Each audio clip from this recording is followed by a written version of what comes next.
Heath with Western Heritage Furniture here. Today we're going to cover how to do just minor restoration on your furniture. After a couple of years it might get a little dull. This will help bring the life back to it. Again, take your stubby brush with a little re-wax. Let's kind of rub it on this bottom one here. I like to do smaller sections. Then we'll come back, just kind of wipe it off with our one rag, our dirtier rag.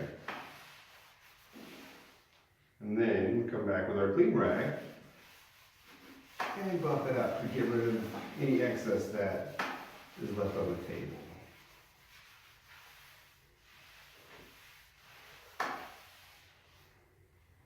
And then if you want to do your leather, it's as easy as getting some Old English, put it on a rag, same thing, wipe it on, wipe it off.